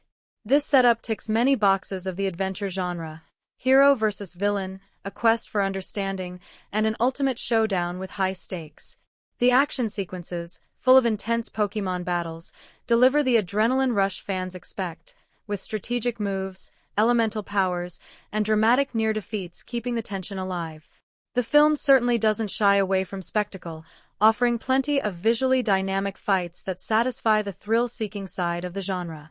However, the first movie doesn't stop at surface-level thrills. It subverts expectations by giving its villain a complex backstory and internal conflict, which adds emotional depth and moral ambiguity often absent in typical action or fantasy fare. Mewtwo is not a mindless antagonist. He's a deeply wounded character grappling with existential questions about identity, purpose, and justice. This makes the conflict more than a straightforward battle of good versus evil. It's a clash of ideologies and personal pain. This thematic sophistication enriches the drama and invites viewers to engage with the story intellectually and emotionally, which is somewhat unusual for this genre, especially in children's animation. The film balances its dramatic and suspenseful moments with well-placed humor and lightness. The interactions among Ash, Misty, Brock, and their Pokémon inject warmth and levity into the narrative, preventing it from becoming too heavy. These moments of comic relief feel natural and character-driven rather than inserted awkwardly, helping maintain a well-rounded tone that appeals across age groups. This blend of light-hearted friendship dynamics and serious, philosophical questions keeps the pacing varied and the emotional stakes balanced. Suspense is handled deftly through escalating conflicts and surprises. The film doesn't rush its major battles or revelations, allowing tension to build gradually as Mewtwo's plans unfold and the scale of his power becomes clear. The anticipation of the climactic showdown grows steadily, keeping audiences hooked. Yet the suspense isn't just about external threats, it's also internal, with characters wrestling with their beliefs, fears, and loyalties. This dual-layered tension adds richness to the genre execution. In terms of fresh ideas, the film's exploration of cloning, ethical science, and the nature of existence introduces intriguing science fiction elements into the fantasy-adventure mix. While these themes have been touched upon in other genres, their integration into a Pokémon film was innovative at the time, offering a novel narrative complexity. This blend of fantasy with speculative questions about creation and identity gives the film a unique flavor within its genre. That said, the film doesn't entirely escape some genre clichés. The Chosen One trope embodied by Ash, the big final battle, and the ultimate message of friendship and unity are familiar beats that fans will recognize. However, the film uses these conventions effectively, giving them enough heart and context to feel earned rather than tired. The predictable elements serve as a comfortable framework within which the film experiments with deeper themes.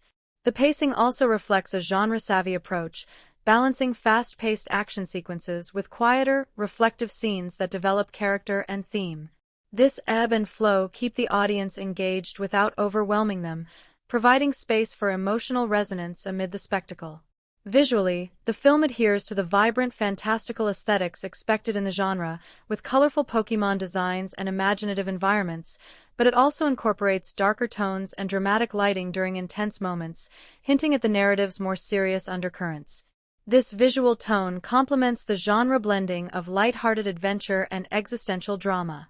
Overall, Pokémon, the first movie, respects and embraces its genre conventions while injecting fresh thematic content and character complexity. It balances action, suspense, humor, and drama in a way that appeals broadly, making the familiar feel engaging and the profound feel accessible. This thoughtful navigation of genre tropes keeps the film lively and memorable, appealing both to dedicated fans and casual viewers looking for an entertaining, layered animated adventure. Pokémon, the first movie, might appear on the surface as a straightforward animated adventure about battling creatures, friendship, and heroism, but when you look a bit deeper, it actually weaves in some surprisingly thoughtful social and cultural commentary that reflects broader contemporary concerns. The film explores complex topics like ethics in science, identity, and the consequences of human intervention in nature, all while maintaining its accessible and entertaining tone. What's impressive is how these themes feel organic to the story rather than preachy or forced, making the movie both fun and thought-provoking. One of the most prominent areas where the film makes a cultural statement is in its exploration of cloning and genetic manipulation. Released in the late 1990s, a period when cloning was a hot topic in scientific and ethical debates worldwide, with Dolly the sheep having been cloned just a few years earlier, the film taps into contemporary anxieties about the limits of scientific progress. Mewtwo, the film's central character, is a clone created through human experimentation, an embodiment of humanity's attempt to play God. His existence raises questions about the morality of cloning, the rights of artificially created beings, and the consequences of playing with nature. The film doesn't lecture audiences but uses Mewtwo's anguish and rebellion to spark reflection on these issues. It presents cloning not as inherently evil, but as a practice fraught with ethical challenges and emotional complexity, encouraging viewers to consider the responsibilities that come with scientific power. Alongside this, the film touches on themes of identity and alienation, which resonate strongly with cultural conversations about belonging and self-definition. Mewtwo's struggle with his origins and sense of self can be seen as a metaphor for anyone who feels marginalized or questions where they fit in society. His anger and isolation highlight the pain of being othered or created to serve a purpose without being accepted as a whole being. This subtle commentary on exclusion and the search for acceptance speaks to universal human experiences, making the film relatable beyond its fantastical setting. The clash between nature and artificiality is another theme that carries social weight. The film juxtaposes the natural world, represented by the original Pokémon and their harmonious existence, with the artificial, clinical environment where Mewtwo and his clones were created. This contrast echoes broader cultural concerns about environmental degradation, the impact of human technological intervention on ecosystems, and the balance between progress and preservation. By showing the destructive consequences of disrupting natural order, the movie invites viewers to think about humanity's relationship with nature and the importance of respecting natural boundaries. Friendship, empathy, and cooperation are woven throughout the narrative as antidotes to conflict and misunderstanding, reflecting social values that transcend culture and time. The film champions unity and compassion as tools to bridge divides, resolve grievances, and foster peace. This message resonates in a world often marked by division and conflict, making the film's themes relevant beyond its fictional universe. The way Ash's empathy inspires change in Mewtwo emphasizes the power of kindness and connection, a hopeful cultural statement about overcoming alienation through understanding. Interestingly, the film also touches lightly on ideas of authority and rebellion. Mewtwo's resistance against the scientists and humans who created and tried to control him reflects themes of questioning power structures and asserting autonomy.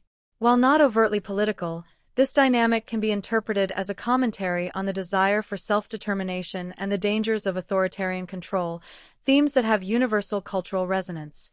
The movie handles these sensitive topics with care and subtlety, avoiding heavy-handedness that might alienate younger viewers.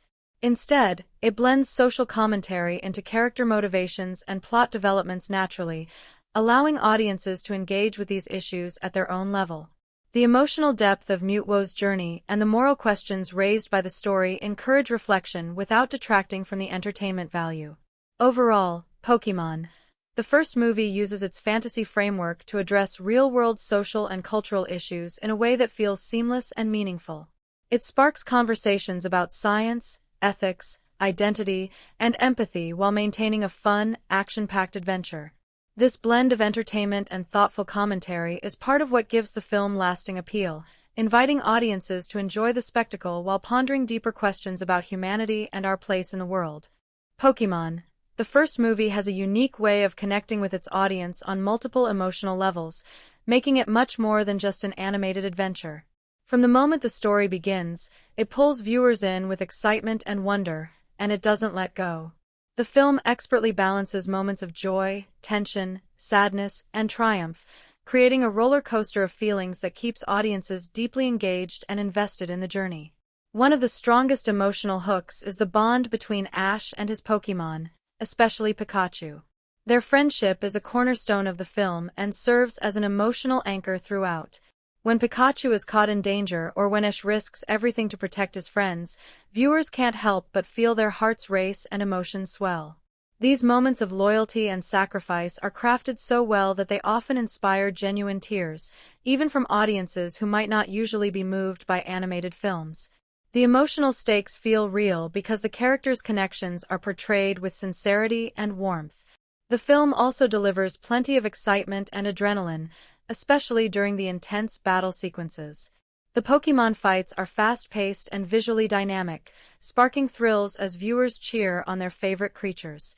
The tension builds steadily, especially in the climactic confrontations involving Mewtwo's formidable powers. The suspense keeps audiences on the edge of their seats, eager to see how the heroes will overcome overwhelming odds. This excitement is a key part of the film's lasting appeal, making it perfect for repeat viewings where fans can relive the epic battles.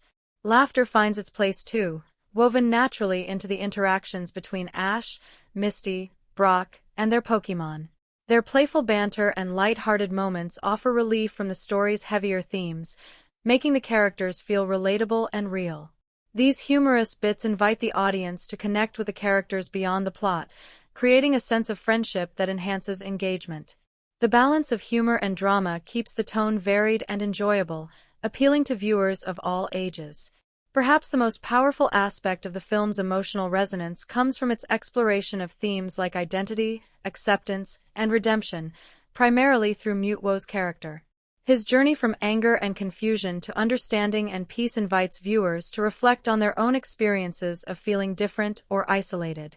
This depth adds a layer of poignancy that lingers after the credits roll. Many viewers find themselves thinking about Mewtwo's struggles long after watching, sparking conversations and deeper reflection about what it means to belong and to forgive. The film also invites audience participation and discussion through its moral questions and ambiguous moments. It doesn't offer all the answers outright but encourages viewers to ponder the ethical implications of cloning, the nature of power, and the importance of empathy. This open-endedness fuels debates among fans, making the movie a conversation starter that transcends a simple viewing experience. Repeat viewings are common because Pokémon, the first movie, is layered enough to offer something new each time. Younger viewers enjoy the action and colorful characters, while older audiences can appreciate the deeper themes and emotional complexity. The film's pacing and structure also lend themselves well to multiple watches, with surprises and details becoming clearer on subsequent viewings. In sum, the film's ability to evoke a wide range of emotions, from laughter and excitement to sadness and hope, creates a strong, lasting bond with its audience. It invites viewers not just to watch but to feel, think, and connect, making it a memorable experience that continues to engage and inspire years after its release. Pokémon, the first movie, holds a special place not only within the Pokémon franchise but also in the broader realm of animated feature films based on popular franchises.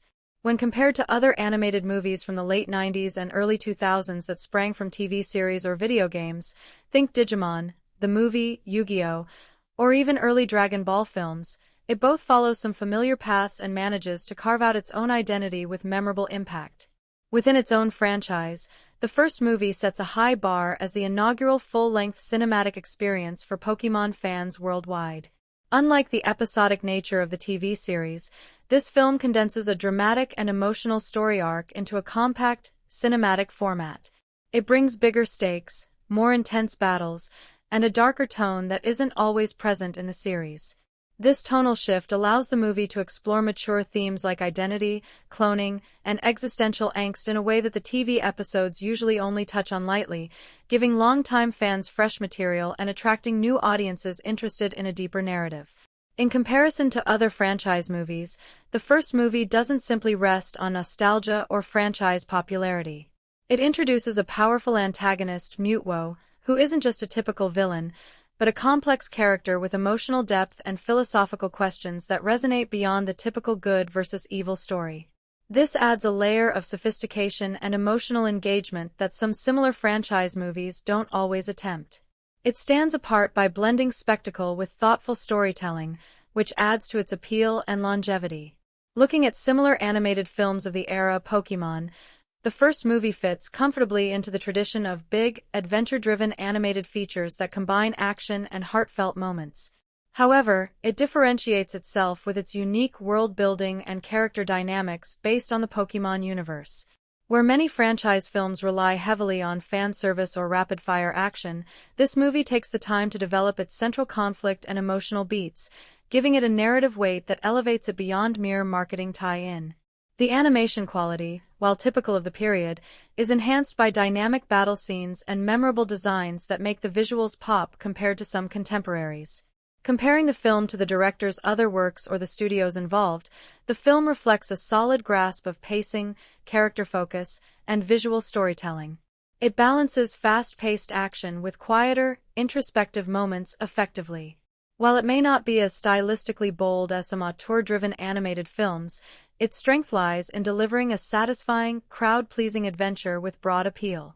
Its success paved the way for numerous sequels and spin-offs, marking it as a cornerstone in the franchise's cinematic journey. Additionally, the first movie helped set a precedent for how Pokémon films could push thematic and emotional boundaries while still retaining the playful spirit of the franchise. Later films often returned to similar themes but rarely matched the raw emotional intensity and philosophical undertones of this original. Its mix of nostalgia, innovation, and emotional resonance remains a high watermark for Pokémon cinema. In summary, Pokémon, the first movie stands out among its peers by offering a rich, emotionally layered story within a beloved franchise universe. It balances familiar genre elements with deeper themes and compelling characters, making it both a comfort for fans and a fresh take on the animated adventure formula. Its impact and uniqueness continue to influence the franchise and animated films inspired by video games and TV series alike.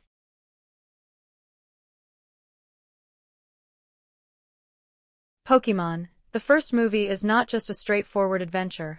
It's peppered with symbolism and metaphors that add rich layers of meaning beneath the surface action and colorful battles.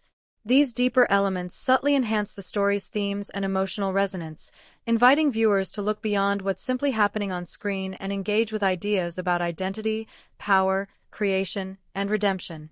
One of the most prominent symbols is Mewtwo himself, a creature born from cloning, a literal manufactured being designed as the ultimate Pokémon.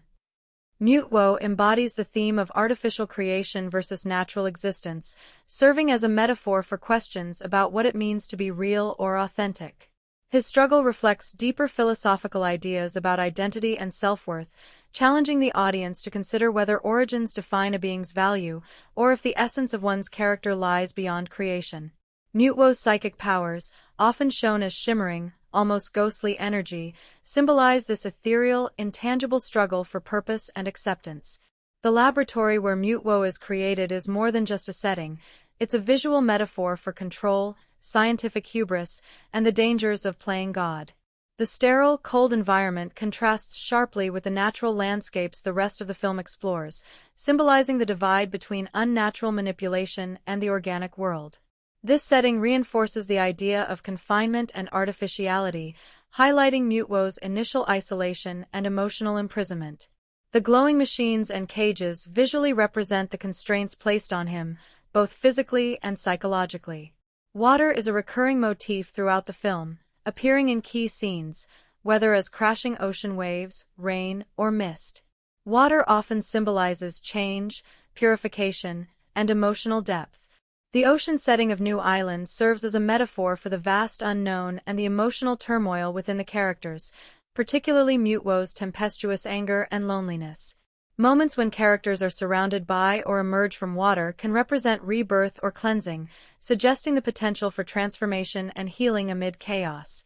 Another recurring visual motif is the contrast between light and shadow, which plays out both literally and metaphorically. Scenes featuring Mewtwo often have stark contrasts.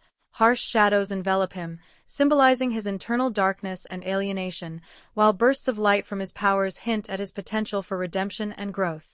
This interplay visually echoes the film's themes of conflict between destruction and hope, despair and empathy. Pokeballs themselves serve as a symbol worth noting. On one hand, they represent human control over Pokémon, encapsulating the tension between freedom and captivity. Mewtwo's rejection of being trapped in a Pokeball is symbolic of his refusal to accept imposed limitations or definitions. This mirrors the broader theme of autonomy and self-determination, highlighting the struggle against external constraints. The motif of mirrors or reflections is subtle but meaningful. Mewtwo's confrontation with his cloned siblings and his own image evokes ideas of self-examination and identity crisis. These moments force him and viewers to confront the nature of selfhood when origins and appearance are manufactured rather than natural. This metaphor extends to questions about how much our origins shape who we are and the possibility of transcending those beginnings. The film also uses the natural world, forests, cliffs, and open skies, as symbols of freedom, harmony, and life's interconnectedness. These settings often contrast with the artificial environments, reinforcing the theme that true power and peace come from acceptance and coexistence rather than domination and control. The vibrant colors and lush visuals of these natural places emphasize vitality and hope. Finally, the repeated theme of friendship in the film can be seen as a metaphor for understanding and acceptance that transcends difference. The bonds between Ash and his Pokémon, and the way these connections ultimately influence Mewtwo, symbolize the healing power of empathy. Friendship is portrayed not just as a social bond but as a force that can break down barriers, heal wounds, and bring about profound change. Taken together, these symbols and metaphors enrich Pokémon, the first movie, by layering meaning beneath its energetic surface. They invite viewers to engage with the story on multiple levels, both as an exciting adventure and as a thoughtful exploration of identity, power, and connection, making the film a much more rewarding experience for those who look closely.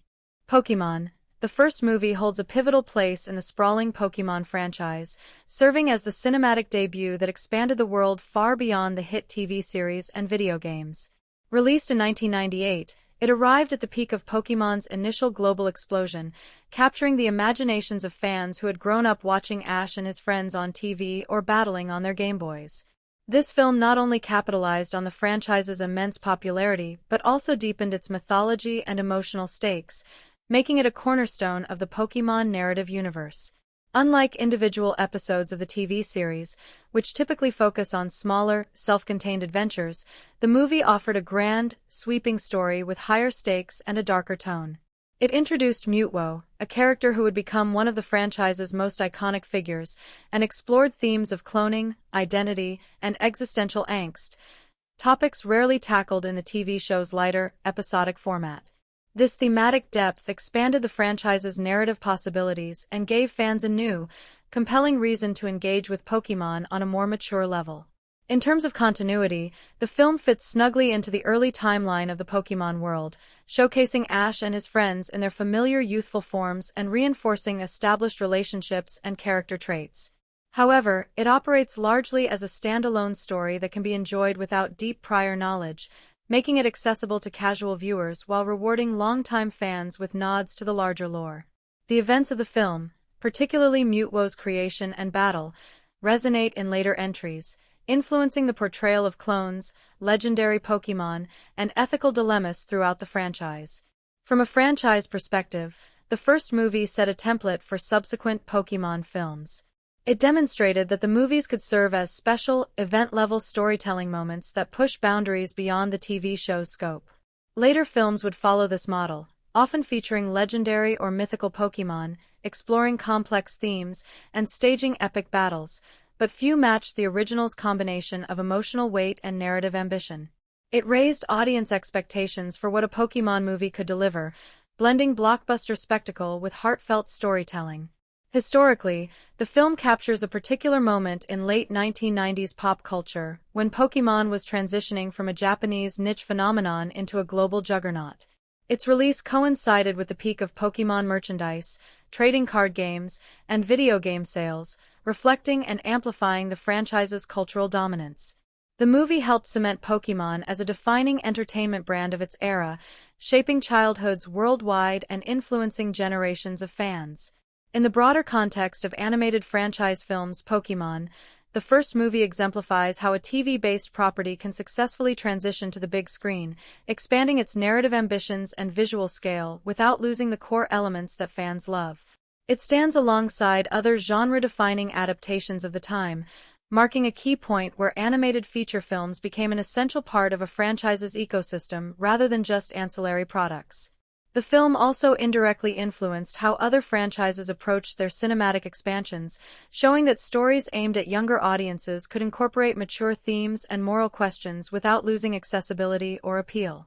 Its blend of action, emotion, and philosophy helped elevate the standard for franchise films tied to children's media, paving the way for richer storytelling in future animated adaptations.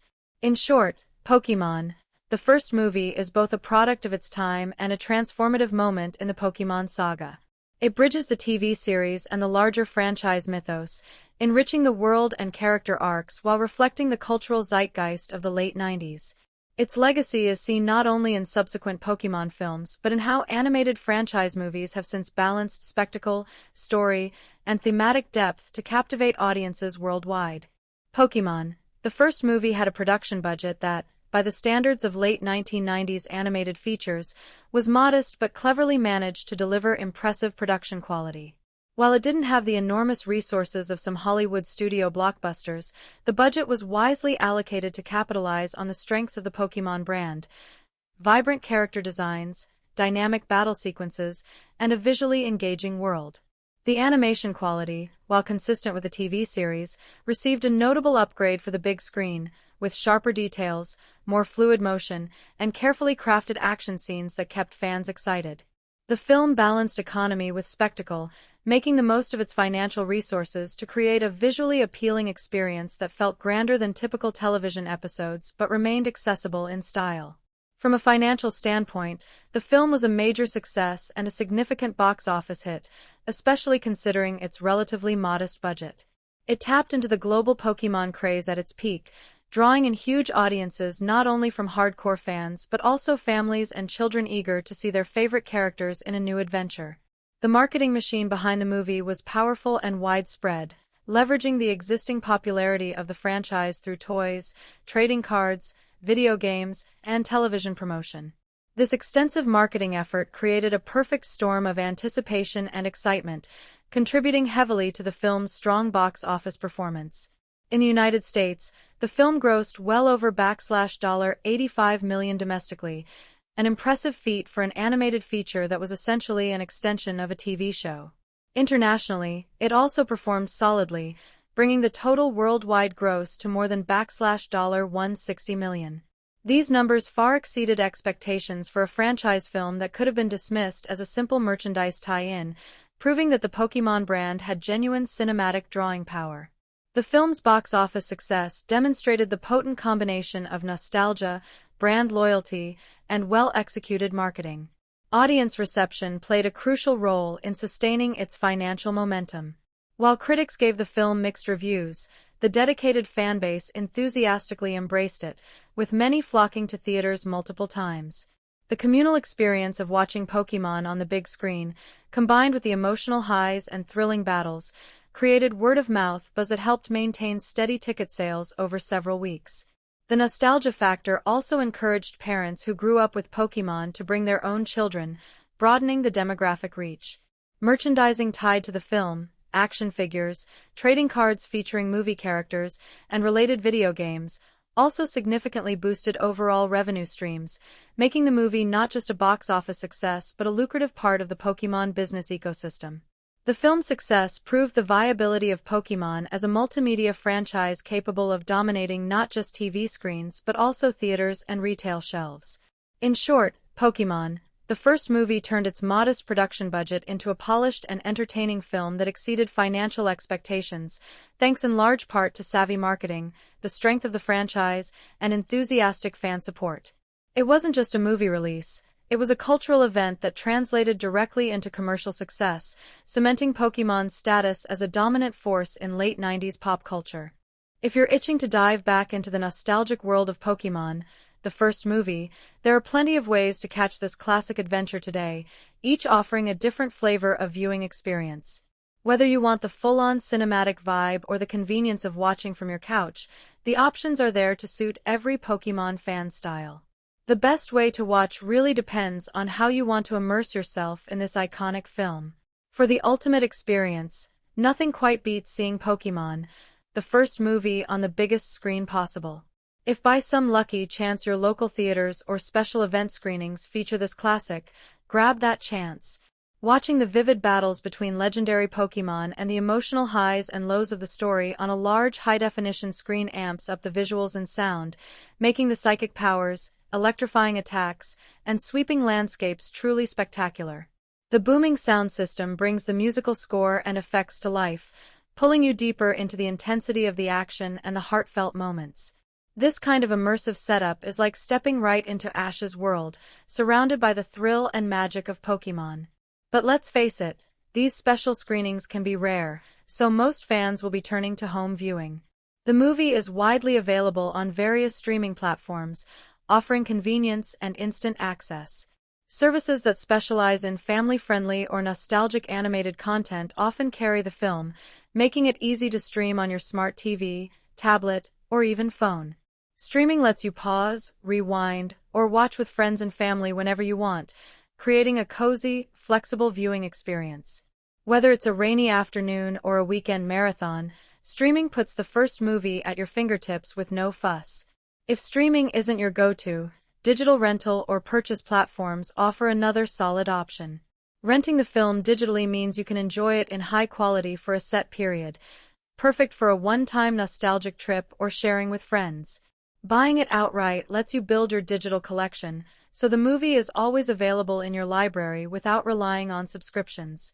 Many platforms provide HD or even 4K versions, so the visuals look crisp and the colors pop, preserving the vibrant world of Pokémon in stunning detail.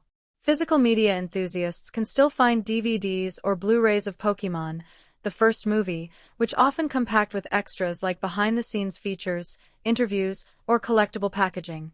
Watching on Blu-ray can offer superior picture and sound quality compared to streaming or digital copies, especially if you have a home theater setup. Plus, having a tangible copy is a bonus for collectors and those who love the ritual of popping in a disc and settling in for a classic movie night. No matter how you choose to watch, consider your environment to maximize the fun. Dim the lights, grab some popcorn, and settle in with friends or family to capture that communal feeling of a shared adventure. The film's mix of excitement, emotion, and iconic characters shines brightest when you're fully engaged, whether that's on a huge screen with surround sound or curled up comfortably at home. In all these formats, Pokémon, the first movie retains its timeless charm, delivering a thrilling story that connects generations of fans. So whether you're a die-hard collector, a casual viewer revisiting childhood favorites, or introducing new friends to Ash and Pikachu's world, there's a perfect way to experience this classic film anytime you want.